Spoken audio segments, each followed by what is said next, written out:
Alors, c'est quoi un script bash? Un script bash, c'est un fichier contenant une séquence de commandes exécutées ligne par le programme bash.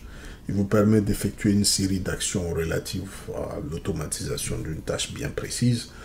Un script bash est généralement basé sur des commandes Linux, mais peut de fois être très complexe. Cela dépend en fait du niveau de complexité de la tâche que vous essayez d'automatiser.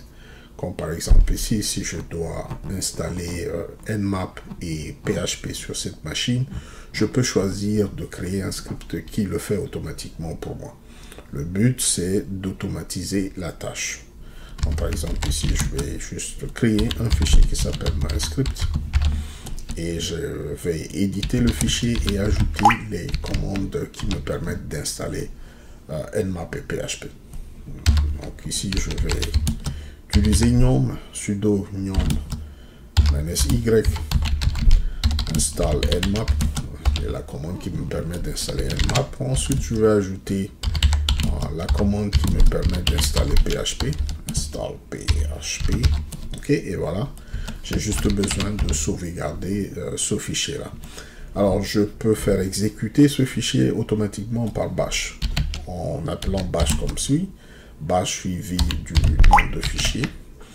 Cela va amener bash à lire le fichier ligne par ligne, à interpréter chacune des commandes qui sont listées dans ce fichier.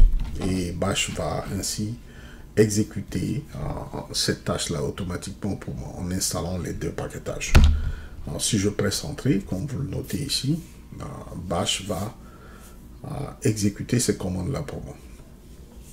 Alors, les termes shell et bash sont utilisés de manière interchangeable, hein, mais il y a une différence subtile qu'il faut comprendre entre les deux. Le terme shell fait référence généralement à un programme qui fournit une interface de ligne de commande qui permet aux utilisateurs d'interagir avec le système. Vous avez plusieurs types de shell, vous avez le bash shell, vous avez le Z-shell, vous avez le C-shell, vous avez le cron shell. Alors, ce que vous voyez ici, c'est ce qu'on appelle le prompt du shell. Alors, le prompt du shell vous donne la possibilité d'entrer des commandes et le shell interprète ces commandes et vous donne le résultat à l'écran. Ok, donc vous pouvez voir par exemple ici votre shell par défaut en tapant la commande echo suivi du symbole $0. Donc ça vous dit, ici j'utilise le bash shell. Et le bash shell, c'est le shell par défaut sur les systèmes Linux. Ok. Alors donc il faut faire attention, donc il y a une différence. Quand on parle de shell script, le script peut être écrit dans un autre langage que le bash. Ça peut être le cron shell, ça peut être autre chose, un autre type de shell. Ok.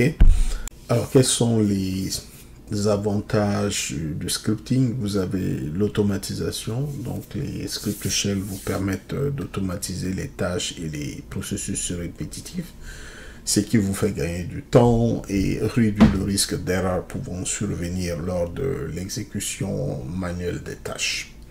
Ok, vous avez aussi la portabilité, donc les scripts peuvent être exécutés sur différentes plateformes et différents systèmes d'exploitation.